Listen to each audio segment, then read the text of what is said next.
Bonjour à toutes et à tous et merci de nous retrouver pour ce nouveau numéro d'Animag, l'émission qui met en avant tous les animaux de la région. Aujourd'hui, nous avons posé nos caméras à la chèvrerie de Valbonne. Ces attachants quadrupèdes sont à l'honneur pour le plus grand bonheur du public. Nous en parlerons dans un instant avec notre invité Emmanuel Durst qui gère cet endroit tout à fait singulier. Et puis, comme chaque semaine, nous ferons un point sur l'actualité animalière avec Marco qui est, je crois, en bonne compagnie. Bonjour Marco. Bonjour Maïssa, effectivement, regardez mes petites invités du jour. Ce sont des petits chevreaux qui sont en train d'errer. Ils viennent de finir leur petite pause déjeuner. Voilà, ils sont très mignons. On a hâte d'en savoir plus, mais avant cela, prenons la direction de l'île Sainte-Marguerite au large de Cannes pour découvrir ce que tout le monde appelle la petite Camarde.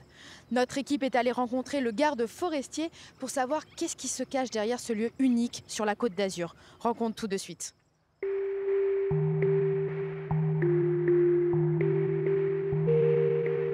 Ici, nous sommes sur l'île Sainte-Marguerite, qui est la plus grande île de l'archipel de Lérins, qui est au large de Cannes. Donc l'île est composée à 90% de forêt. Donc la forêt la plus importante, c'est la forêt domaniale, qui est classée en réserve biologique depuis 2006 et qui accueille bon nombre d'animaux et de touristes aussi. On y trouve des espèces particulières d'animaux? Oui, alors ici on ne trouvera pas de grands cervidés ou de grands ongulés et tout ça, mais ici on a une grosse population d'oiseaux migrateurs qui viennent passer ou se reposer sur l'étang ou sur l'île, ou alors se reproduire. Notamment ici sur l'étang de Batéguier, c'est la sterne Pierre-Garin qui est une zone emblématique du 06, puisque c'est la deuxième zone de nidification pour le 06.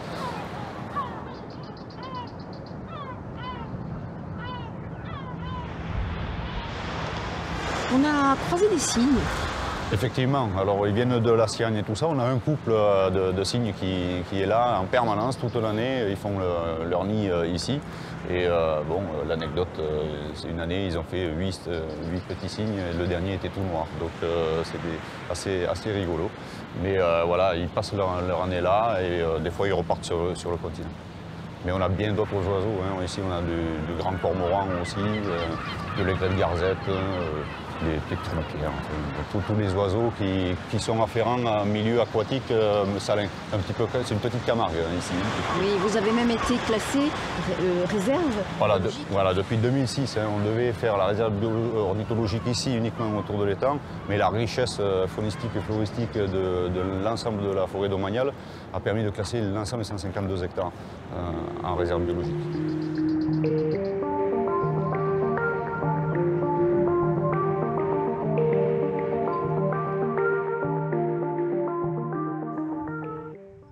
Et on prolonge ce survol de Sainte-Marguerite pour arriver ici à Valbonne.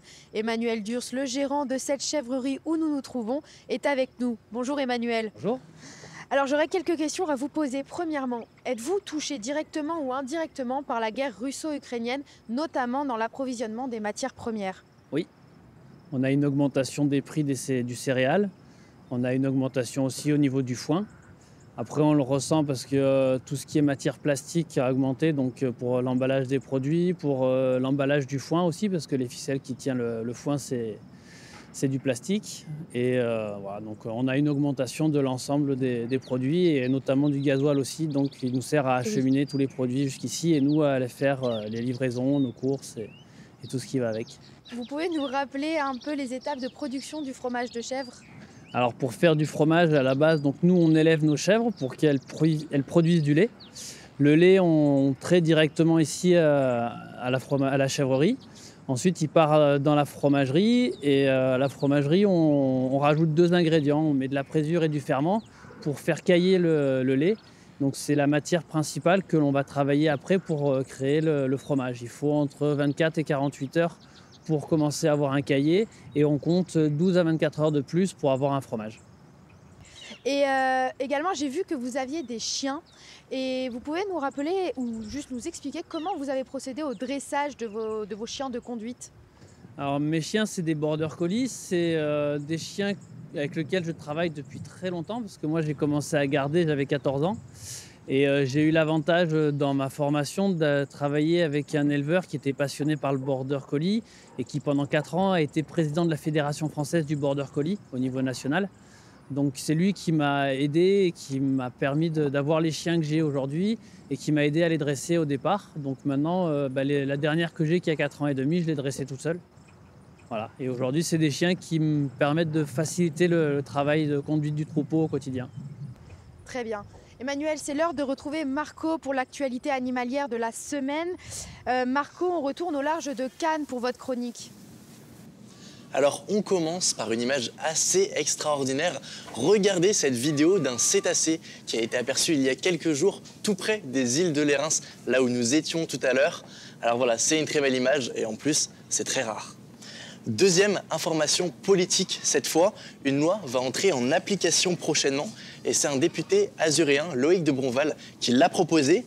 Alors la loi, elle comprend plusieurs mesures pour lutter contre la maltraitance des animaux domestiques. Dès 2024, la loi interdit la vente de chiens et de chats en animalerie, ainsi que leur présentation en vitrine. Alors cette mesure avait déjà été adoptée, notamment chez les Anglais l'année dernière. Mais en plus, on ne pourra plus expédier par colis postaux des animaux vivants. Et enfin, on se quitte avec une information qui donne le sourire, puisque la famille s'agrandit au zoo de Beauval. On a appris la naissance d'un petit girafon. Alors il fait partie de la famille des girafes réticulées, qui est en danger d'extinction. Alors le mâle, il fait 79 kg, il mesure 2 mètres. Un beau bébé qui s'appelle Maïwen, en hommage à une généreuse donatrice passionnée du parc. Merci Marco, on te laisse avec tes colocataires du jour qui ont l'air en pleine forme, n'est-ce pas Emmanuel? Oui, c'est les cabris de l'année qui sont là et qui attendent impatiemment les chèvres qui vont revenir des pâturages. Très bien, on va vous laisser vous retourner avec vos superbes chèvres. Merci infiniment et merci de votre temps. Merci. Et maintenant, c'est l'occasion de vous faire découvrir une école pas comme les autres. Une école spécialement dédiée aux jeunes chiens. L'équipe d'Animag a pu assister à un cours et vous allez le voir, c'est assez concluant. Debout, voilà, bravo bébé. Tao est un petit shih tzu de 4 mois. Ici, à l'école du chiot, il apprend à venir au rappel et savoir stopper quand on lui demande. On y va. Stop. Bravo. Car Tao est aveugle et pour sa maîtresse Isabelle, cette éducation a toute son importance. Bravo bébé. Voilà, super. J'avais besoin d'aide parce que j'avais paramétré des choses par rapport au fait qu'il soit aveugle, mais pas tout. Et donc je ne regrette pas parce que je pense que grâce à l'école du chiot, j'ai avancé encore plus vite. Voilà, parce que ça fait 2 mois que je les ai et en 2 mois, les progrès sont phénoménaux. Ça t'appelle ton chien, à 3 mètres de toi, tu lui dis stop, il doit s'arrêter.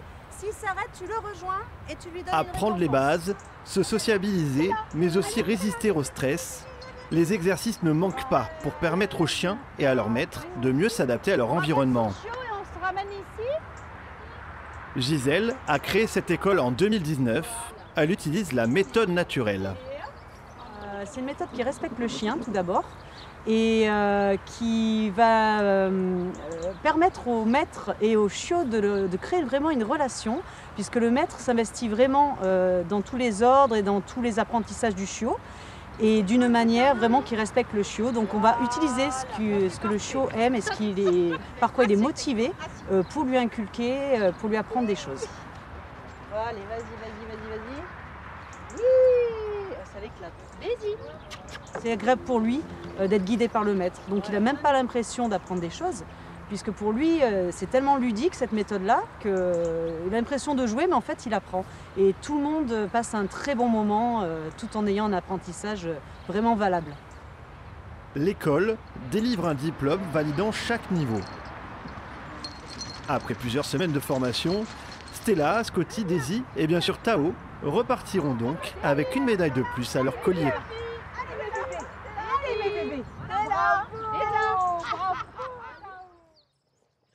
Si vous êtes intéressé, sachez que l'école du chiot est ouverte toute l'année et même pendant les vacances scolaires. Marco, tu voudrais peut-être amener une des chèvres à l'école? Alors j'aimerais beaucoup, Maïsa, surtout que ces petits chevreaux, ils sont adorables. Là. Regardez, ils sont même en train de m'enlever les lacets. Voilà, on les voit sauter, se chamailler de partout. Vraiment, l'environnement est top. Hein. Ah, vraiment, j'adore. Regardez comme ils sont mignons. Ils se ruent tous vers mes chaussures, je sais pas ce qu'ils ont. Hein. En tout cas, je suis pas sûr que le gérant soit d'accord pour qu'on les embarque à l'école, mais... Merci Marco, on te retrouve la semaine prochaine pour de nouvelles infos animalières. Si vous êtes intéressés, vous pouvez nous retrouver sur notre site animag.com. Vous y trouverez toutes les informations de l'émission. Merci à toutes et à tous pour votre fidélité et nous nous retrouvons la semaine prochaine pour un nouveau numéro d'Animag.